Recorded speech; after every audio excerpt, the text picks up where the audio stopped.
One of the most common ways the Spirit of God speaks to His children, but most are unaware of it, and most do not know that this is the voice of God speaking to me, is when He speaks to you via what are called impressions.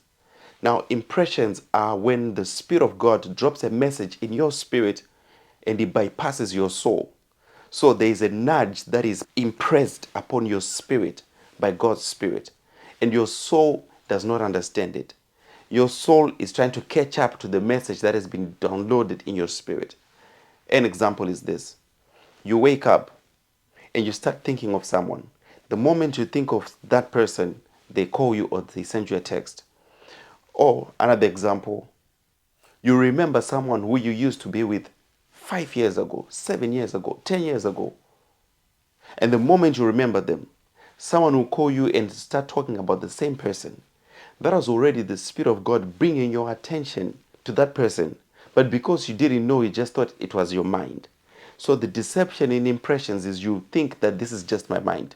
And you will miss that this is actually the voice of the Spirit of God that is speaking to you. Now, one of the ways impressions work is impressions work with what is called a prophetic mind. This is when you start thinking the thoughts of God. This is when you start thinking at the same frequency with God. Your mind is so in sync with God's mind, such that your thoughts are now the thoughts of God.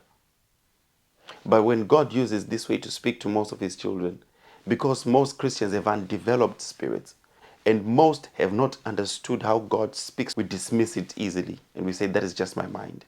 But if you are going to develop your ability to capture impressions from the Spirit of the living God, you'll discover that there will be a massive increase in your capacity to hear the voice of God.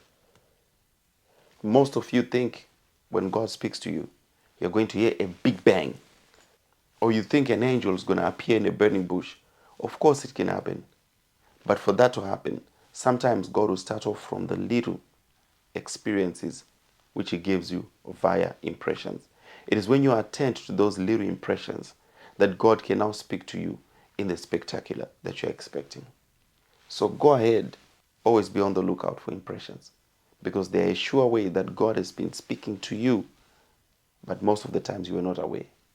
Be more sensitive to the Holy Spirit. God bless you.